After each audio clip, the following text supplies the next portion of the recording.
was just a little bit old, a year older than what you are now, I was stabbed 3 times, right? And so being a young black man at that time in my life, I always tell young people the most dangerous period of life is, I believe, from 12 to 21 for our people, because you go through adolescence, you know what I'm saying? You becoming a young adult, you know, get through high school, you maybe have plans for college, start liking boys, and you know, you like girls? You start like a girl, all right. You know what I'm saying? So you going through puberty and all that type of stuff, right? And it's dangerous because, you know, our parents, to a certain age, we do whatever they say. They say, go here, we go there, you know. But then we start to, you know, like my father, he used to say, boy, you smell. Anybody ever had their parent tell them that one of their friends was just leaving them anywhere? But the thing is as you start to get older, you start to come into your own and make decisions on your own. And it's dangerous because you'll put yourself in situations that if you had just listened to your parents, you would have never been in. That's the situation I grew up in a Christian home, had to go to church every Sunday. You know, it wasn't an option. You know, it wasn't, even when I turned 18, it wasn't an option. My mother was like, as long as you live here, and Eve parties and people would be drinking. And then there's a ritual. I know here in the Chicagoland area on New Year's Eve, people, if they own guns, they go outside and shoot the guns up in the air. You know what I'm talking about? And so I convinced my mother that I was going to go to this New Year's Eve party, and you know, I'd be home, wouldn't be no problems. And the way I rolled back then was, and to a certain degree now, I'm even the same way. But if I went somewhere with you, right, and you, and if I went somewhere with the 3 of you all, you came and picked me up and said, come on, Mack, we're going to go here. If somebody messed with you while we were out, while we were there, it's like it was the same as if they were messing with me. Does anybody roll like that? Like if you go somewhere with your girlfriend, somebody bothering your girlfriend, it's like they bothering you, right? Okay. So hey, how you doing? So I went to this New Year's Eve party with 3 of my friends, right? And I want y'all to introduce yourselves since y'all just came in. Pull the chair up. Go ahead. Albert? Okay. Samantha. All right, how y'all doing? Okay. But I went to this New Year's Eve party with 3 of my friends. I've always been a big guy, played football, I had the opportunity to play college football. And I was also known as the send-off guy. Y'all know what the send-off is? Yeah. Well, now I wasn't the send-off artist. I was the person that got sent off, right? All the time. Oh, don't act like y'all ain't never been sent off. Everybody in here done been sent off at some point. Well, that night was my night to be sent off. I came, basically what they could do, they would put the cables on me. We called it putting the cables on. They'd charge me up, you know. And because I was always the big guy and the knockout artist, you know, they could charge me up and I would go and do something that ain't had nothing to do with me, right? And so we had this party on New Year's Eve, and 3 of the guys I came with, we all dispersed throughout the room. I'm way over in the corner talking to some of the young ladies that was there, and I happened to look out the corner of my eye, and way over here, one of the guys I came with, he getting into it with somebody. Now, I don't know if he started it. I don't know. I just know that I got this allegiance that because I came somewhere with Tremaine, and now I see Tremaine over there into it. Now, Tremaine could have said something about this man's mama, and I don't know. But I jumped up, ran across the room, didn't ask no questions, and just started swinging, right? As a result of that, the fight continued from in the basement and ended up outside in the front yard. It was New Year's Eve, it was wintertime. But this was the problem, it was 5 of them. And I thought everybody in the house that was with me came out the house. They didn't. I ran out the house by myself. These guys was running. But when they turned around, they said, this fool by himself, right? And so now it's 5 against 1. And I'm fighting, I'm swinging, I'm intoxicated because I've been drinking, doing all that stuff that I shouldn't have been doing. And one of them had a hammer.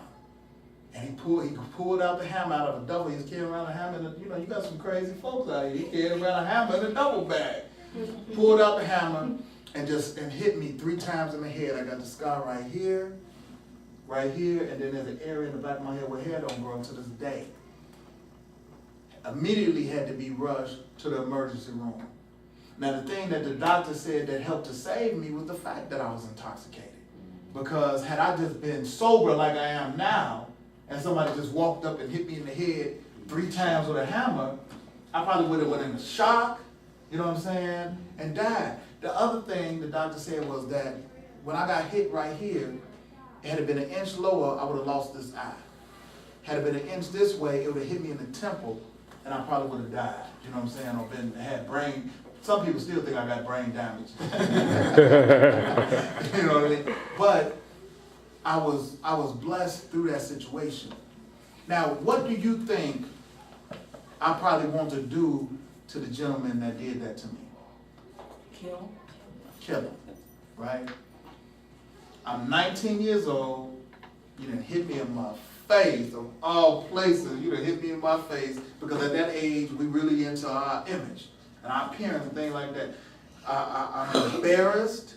I'm humiliated. You know, everybody talking about me. You know what I'm saying? And so I had the so-called friends on this side. Mack, you got to strike back.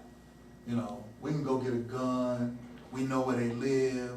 You know, things of that nature. They was encouraging me. Has anybody ever encouraged you in the wrong way? Anybody ever experienced that? Was somebody trying to send you off in the wrong way?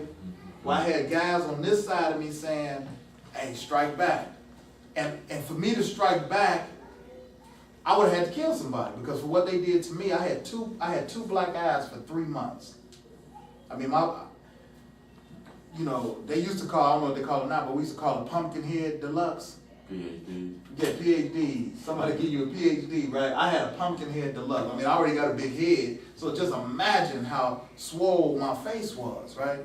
So I went through that process where I'm listening to these guys over here, strike back, save face, because I'm humiliated, I'm embarrassed. But then I had the real friends on this side, and each and every one of you have at least one real friend. I have the real friend on this side said, Mack, let it go, man.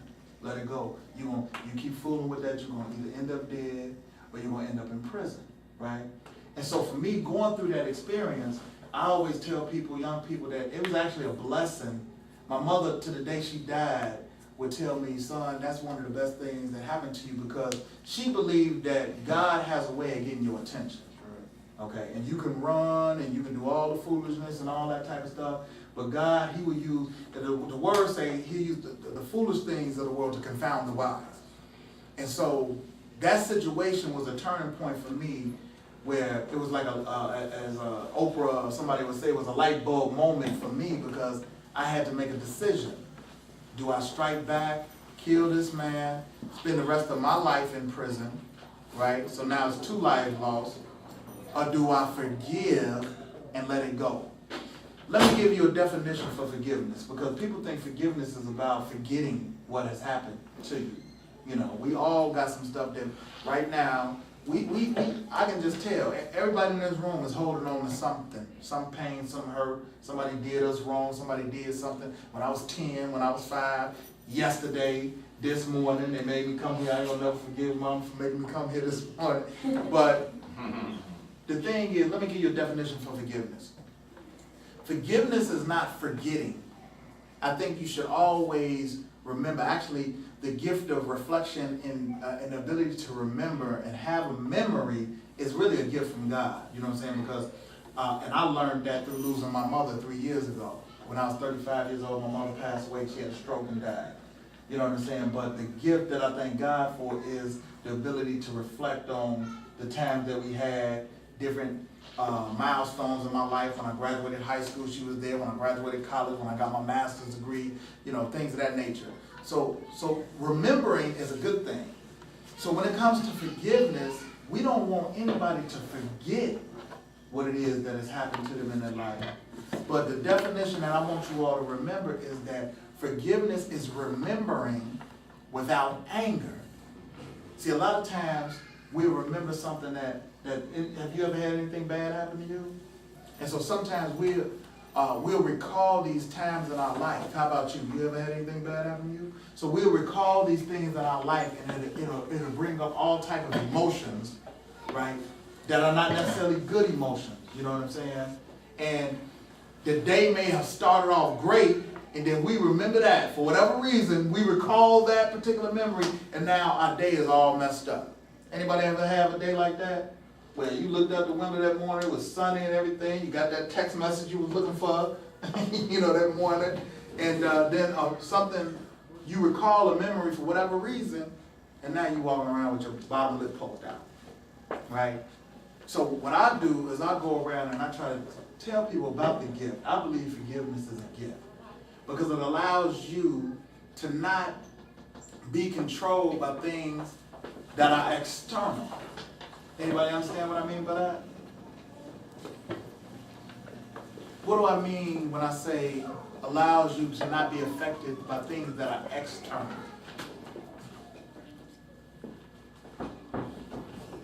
Anybody want to take a shot at it? Okay, let me put it like this. How many of you got control of somebody else in this room? Nobody, right? Do you have control of yourself? Right. We all have control. We all have the ability to control ourselves, right? And so the thing is, what happens a lot in life is that we wish we can control somebody else. We do.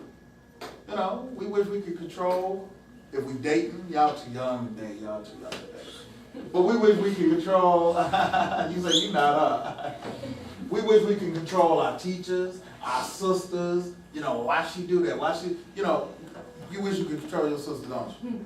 If you could just sit on her and not let her get to the phone, y'all be fighting on the phone. Mm-hmm. But the thing is that you don't have control over nobody else. Which means you don't have control over another person's action, which means that you should not take responsibility or hold in your emotion something that somebody else has done, because you had no control over it. But a lot of times we spend the better part of our day worried about what somebody else is doing, how they acting, what they should have said, why didn't they do this, why didn't they do that, when really it's wasted time and energy because you don't have no control over nobody else. The only thing you have control over is how you respond to what other people do. What's that saying, Lamont? Life is 10% of what happens to you and 90% how you react to it. 10% of what happens to you and 90% of how you react to it. A woman once told me, she said, you know what, Mack? Nobody really ever cares what has happened to you in your life. The only thing they care about is, what did you do about it, right? People don't really care. People too full of self, too self-absorbed, where they're going to spend a whole lot of time listening to your problem. Now, it's people like that in our lives, and we value, because you said your auntie, you can talk to her about anything, right?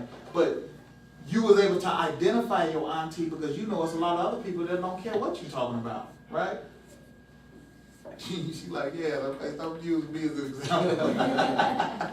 But do you know what I mean? There's some people you can talk and talk and talk, and they're not listening to you. They're like, oh, right, whatever. And then as soon as you get off the phone with them, you picking up the phone call, this girl keep calling me, talking about this boy, or whatever, right? And so it's valuable to have those people in your life. But the gift for me was letting that situation go. I was able to grow from it at the age of 19. I was able to move on from it.